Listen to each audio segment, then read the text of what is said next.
So, welcome to the milestone 25th Miami Jewish Film Festival, the world's largest festival of its kind. We want to thank all of our members, our sponsors, our community partners, and all of you film lovers, and especially our presenting sponsors, the Center for the Advancement of Jewish Education and the Greater Miami Jewish Federation for their continued support throughout all of these years. My name is Rabbi Lyle Rothman, the Chief Experience Officer at University of Miami Hillel. And I'm very excited to be moderating this virtual conversation with the director Yael Reuveny from the movie Promised Lands, which is premiering, as you all know, this year at the film festival. So thank you for joining us, Yael. Thank you for inviting me. Yeah. You're very welcome. And I want to start off with you say in the film, Israel, and I want to get it correct, Israel was my private miracle. What does that mean? That is, it literally means that I would not have existed biologically, physically, because if it wasn't for Israel, if it wasn't for Zionism, because my father was born in Iraq, in Baghdad. My mother is the daughter of East European Holocaust survivors. And if I think about it, when my grandparents, when they were children or when they were already adults, if they would have known that one day they would have a granddaughter that would be such an amazing mix, it was just so it's so unlikely that my parents would have met without Israel. So it is my private miracle. Yeah, it is the story of my existence. I love that. And I guess your makeup, your background, your family's background obviously made Israel the meeting place for all of those things to come together. But how did your love of filmmaking begin? Was it a result of being from Israel? How does that all play out? It's an interesting question. I think Israel is a paradise for storytellers because there are so many stories to tell, to the good and to the bad. Yeah, sometimes it's too interesting. And I think I come from two different traditions that are very like Eastern European Judaism and Iraqi Judaism, very strong storytelling genes there. So that definitely influenced the kind of storyteller I became. Yeah, so and I somehow, this is already the second film I'm showing in the Miami Jewish Film Festival. The first film was about my family history in East Germany and in Israel. So I think also because the narrative of my family was so broken, so disrupted by traumas, like many Jewish families, then storytelling was somehow a way to heal that, to bridge that, to put order. You know, when you tell a story, you put order in the world. There's a beginning, and for that reason this happened, and for that reason this happens, and then you have an ending. So it puts there's something very relieving about it. I think it's not a coincidence that children like hearing stories before falling asleep. There's something very relaxing about stories. So this story is obviously very personal. It's not just your private miracle, as in Israel, but you also say in the film, you were born to a place you can never try to leave. I think you say that towards the very end. And in many ways, this film, at least for me watching it, seems to be your experience of returning to the place that you can never leave with people that you can never leave as well. Your class, you begin with the class picture. So I was wondering if you could take us a little back, take us back to sort of how this all began, the journey of making the film, a beautiful film. Thank you. I mean, we have to say this also the miracle of Israel and the not being able to leave it has a certain also irony in it. I mean, that now after watching the film, I think maybe our listeners, our audience understands this. But of course, the irony is that I'm telling the story, and I'm talking to you right now from Germany, from Berlin, of all places. The journey. So when I started making this film, so I made a film about diaspora before. And now it was clear to me I wanted to make a film about Israel and Zionism, but to talk about Israel, to talk about Zionism is really a minefield. Like, it's like you can get in trouble in so many different ways. You can offend so many different people. You can be so easily misunderstood. What you say could so easily be used, in ways that you didn't intend. And also, internationally, the story of Israel, it's a bit like, so here in Germany, it's a bit like a football game. You have to choose a side. Huh. It's something that really rejects complexity. And I wanted to talk about something complex that is my miracle, that I love, that is the place where I'm from, but also the place I left. And I thought that, the right thing to do would be to talk the most private, the closest to home, in that way, and to meet the people I really started my life with, and to see if the questions that are bothering me are also bothering them. Where are they now in life? And I think the thing about, not being able to leave Israel is, I think when you're born into this project, and I mean, it is my private miracle, but I'm also almost like a guinea pig that was bred also in this laboratory. There was this idea of Zionism, that Jews should live in one place, and there was this idea that people should be like me. So there's also some, a lot of historic and ideological force went into, creating me as a person, and I think I needed to figure out where what my position is about that. And you, such a complex yet simple way, you tell the story, you unravel the story of Zionism through the lens of your classmates in that picture. I say simple because it's very easy to look, especially these days of social media, to look at a picture, an old picture from your past, and be like, oh, this person is there and that person is, is doing this. But what you really do is you go back to these people who you spent your formative years with, and you sort of peel away the layers, and you realize that the story of Zionism, as seen through their eyes, is rather complex and nuanced. And so yeah, I was wondering, I mean, can you, it's not, I don't know if I have a question as much as that's an observation, and I wonder if you could maybe speak to that. I mean, for me, it was interesting to ask, what kind of weight do we carry? Because on one hand, we are a dream come true. So we are the first generation. Our parents were born in different places. We're the first generation. We're completely born in Israel. We're all Sabras. We all speak Hebrew without an accent. It's our only, it's our mother tongue. It's our only language. And in that way, we are a miracle. But of course, we also carry a certain weight on our shoulder, and it connects this thing about that you can really never leave, because we're still building it. It's still happening. We have a different, I have French friends here and German friends here and American friends here, and they have a completely different relationship to their country, because it's, if one French person leaves France, nothing happens to France. But if I, as an Israeli, that's how I grew up. If I leave, I'm betraying something. We're building something, and I'm abandoning ship now. And this question, is, are we allowed to be normal? What is our normality? And for me, it was very strong to. I mean, it's funny that you say social media, because in the end, I made a film out of what everybody, like all of us, do secretly on kind of late nights. Like, oh, the popular girl in school, where is she now? Exactly. Facebook. Yeah. So that was interesting, because I wanted to know what we're dealing with now. And when I met people, and as you can see, what they're busy with is not big Zionism. They're busy with, did they marry the right person?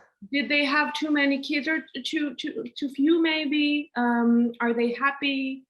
Are they free? I think that's a big question there. Are they free? Are we free? Did we make the right choices in life? And in a way, I saw the story of Zionism through all of that. I could see, I could see Israel in that. I could see the songs we sang in that. I could see the promises we made to the place in that. And when I came back with this material, with these interviews, and I showed it to my German partners here, who, and you have to say, the film mostly happened in Germany, the editing, the financing. They were like, what are all these tired mothers talking about? I said, no, they're not just tired mothers. There's something else there. And I see it. And something really interesting happened when I started explaining to them what I see. That's also sometimes the charm of living between two cultures, that by explaining something that is obvious to you, you maybe understand something. And that's how all of these, these voiceovers and this archive material came later into the film, to try to point at what I felt I already saw in the interviews. When somebody says, I live next to my mother because family is everything, that's also, I hear history, I hear Jewish history in that, I hear Zionism in that, I hear the mythology of Israel in that, but it needed to be explained. So that's how these things in between happened. So I think that's wonderful, and obviously tells the story. I wonder, have you, was this the first time you have been in touch with the people in the photos from your childhood, or have you remained in touch with some of them but not all of them? Was this out of the blue for them when you contacted them? What did that feel like? I wasn't in contact with anybody. Wow. Any of them. Some of them I haven't seen for 30 years. Of course, it is amazing, what a superpower a social media is. And it's also very interesting to see how, because some of them, the interview that's in the film is the only time I met them, because to meet a mother of 4 is harder than meeting the chief of staff of the IDF. It's sure. Like, you can't get them on the phone. You can't. In the end, you're like, okay, come at 8:30. The kids should be in bed. I'll give you half an hour. And it was like a guerrilla, operation, kind of cameras, and what was really interesting is the intimacy that was there, because I think they tell me a lot. Sure. I think there's something very generous in the way these people spoke to me, although some of them, as I said, I haven't seen for 30 years. And I think there's something about re-meeting people you knew as a child that connects you, like you're kind of connected in the root, kind of, maybe you, because you know something about them and they know something about you, they know something about me that my partner doesn't know. They know how my childhood bedroom looked like and what we had for lunch, and if I was picked up from school, if I had to walk alone. So all these things, they, these very basic things, I know about them and they know about me. So it wasn't like interviewing strangers at all. And I think this kind of snapshot of where we are all in life right now, this kind of one meeting between, folding laundry, tiny socks rolled everywhere, the kid waking up crying in the middle of it, all these things that came into the film. I think that's really, that was really something, a door that was open to me because we were in kindergarten and first grade together. Sure. Yeah. So there's something almost, it is a very Jewish film, and at the same time, it is not a stereotypically Jewish film, right? It is about Israel and it's about the Zionist project, but it's not about Zionism the way you would normally hear about it.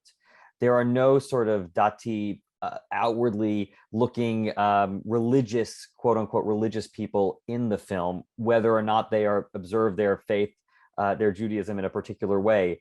You deal with issues like social issues. One of the fathers is gay and with his partner and their children.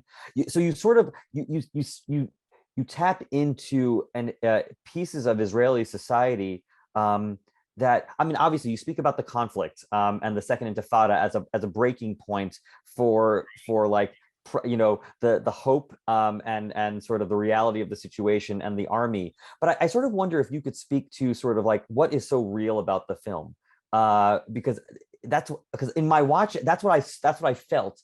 It was very real. It was very raw. And the issues are not the typical way. It's not a typical way in which you see Israel portrayed on the world stage.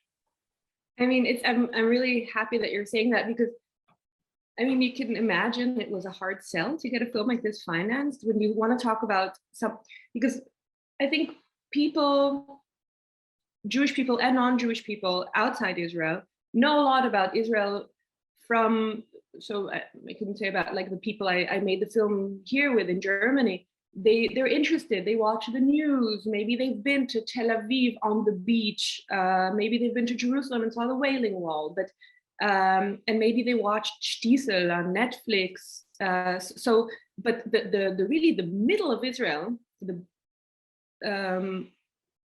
almost nobody knows about, which is people like middle class, middle-aged people who live in the middle of Israel. So this kind of the secular Jewish, you know, and like, for example, here there were some, when I showed the film here in Germany, then some people said, but there are no shots of Jerusalem. I was like, yeah, we don't live in Jerusalem, you know, and there are no shots of the beach. Yeah, we don't live in Tel Aviv, you know, that it's the regular normal tax paying, you know, kind of center of Israel is somehow like a blind spot. But I do think that you can't understand the country if you don't understand them. You don't understand us. This is Israel. So sorry, Yeah. I don't mean to cut you off. And so if I read correctly in some of the research that I did, the film opens as Petach Tikva. The name was Petach Tikva when it opened, but in the United States, it's named Promised Lands. Is that did I read that correctly? In Hebrew, it's called Petach Tikva, which is the name of the city where we grew up. Right. In the international English title is Promised Lands, and there's also a German title, Kinder der Hoffnung, Children of Hope. So okay, so that plays on the Petach Tikva, obviously in German, you know, gateways of hope. How do you settle on Promised Land? I mean, I think I understand why Promised Lands, but can you maybe talk about the title for the sort of American audience of Promised Lands versus, let's say, using Petach Tikva, and even with like you know, a translation, yeah.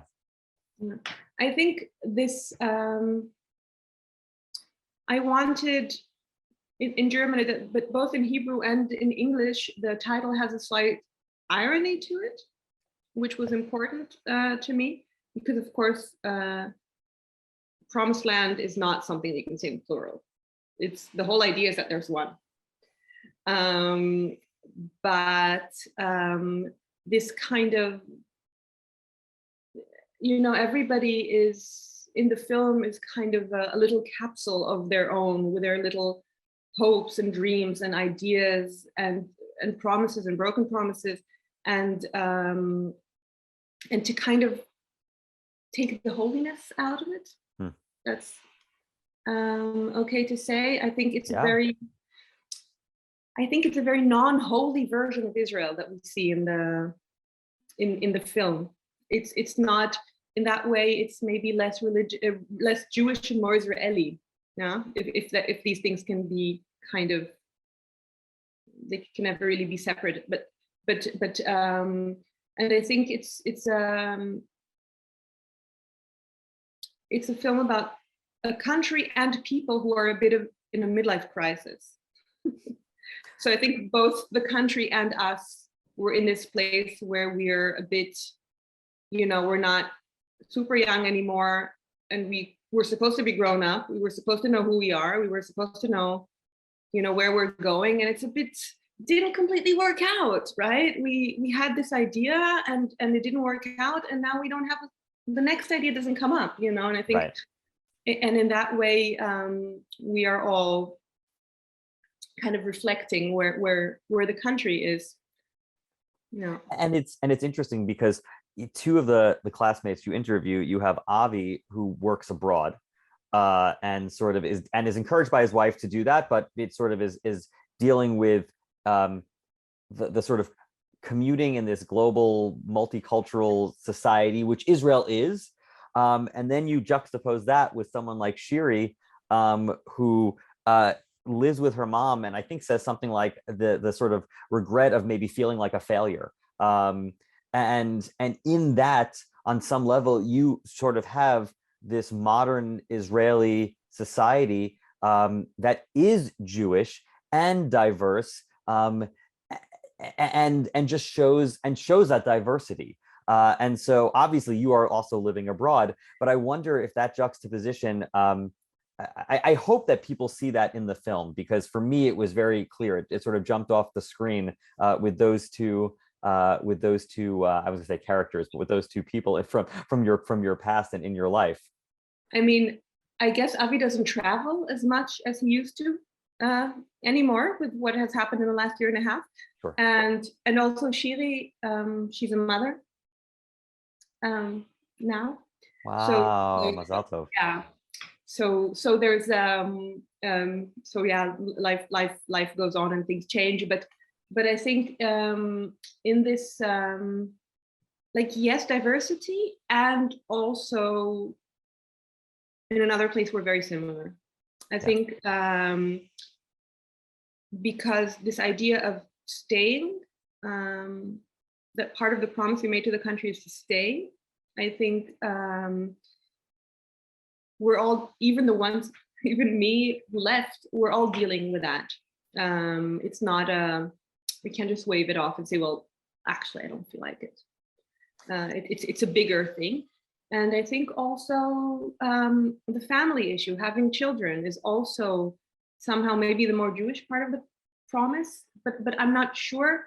I think, I mean, the fact is that my generation has more children than my parents' generation. Sure. So most of the people in Israel, so most of the people you see in the film have one sibling, but then they themselves have 3 or 4 children. So it's also something that changed in secular society in Israel. And I think somehow a lot of the focus that was aimed at the country, building the country, kind of became kind of more an inward thing, and saying, like, our patriotism is the inside of our home, to have many kids, to be good parents, to have a beautiful home, and I think these things are very I think all of these things are part of our Israeli-ness.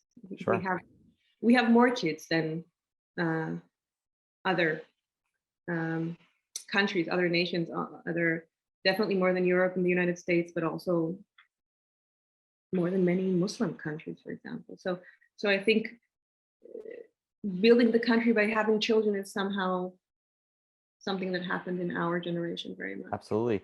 And I think, I mean, COVID obviously maybe sort of put a challenge to this, but Sarit's story of sort of opening up, like showing Israel as a place for, I don't know, wealthy people who want to come and have their second, third home in Israel is also a story, right? It's a place of welcoming as well. And I think through her story, you sort of shared that the openness as well. I mean, this whole idea that Israel is still a place for Jews internationally but now, I mean, it's a different Zionism than, I don't know, people who migrated to Israel in the 70s to volunteer in a kibbutz, right? It's kind of a luxury migration, a luxury Zionism. Like, you can have, like, balcony to the sea, but with a bomb shelter. Right. And it shows this. I think you said it. Or someone said it's the inevitable contradiction of this place. Yeah. That you have the beautiful bomb shelter, you have the beautiful safe room within your home, not in the hallway, but it also overlooks the ocean, right? Like that's the contradiction. And I mean, it's a bit like living on a volcano, right? Like you forget sometimes. You know, the when I was doing research for the film, so online, there are like so many design blogs to tell you how to design the bomb shelter so that it doesn't look like a bomb shelter. And of course, as a filmmaker, for me, it's fascinating. You know, like it would be an ideal office, but the problem is that the Wi-Fi, like the walls are too thick, so you don't have internet in the bomb shelter. You know, and all these like super modern, luxurious problems with this idea that it's called a bomb shelter because bombs actually fall sometimes. Yeah. But we managed to forget it, and I think that's very much an Israeli story, because you can't, like, you forget. Yeah. Yeah. So we only have a few minutes left, but is there anything that you would like our audience to know before we leave? Yeah, I am very, very excited that it's being shown in the United States and in Miami, and I'm really sorry I'm not there, and that it, you know, I hope you could imagine it on a huge screen when you were watching it at home on your computers, because it's really just such a different experience. And I hope that with the next film I can be there in person. Well, Yeah. I want to, Yael, I want to thank you for joining us and for your beautiful film, Promised Lands.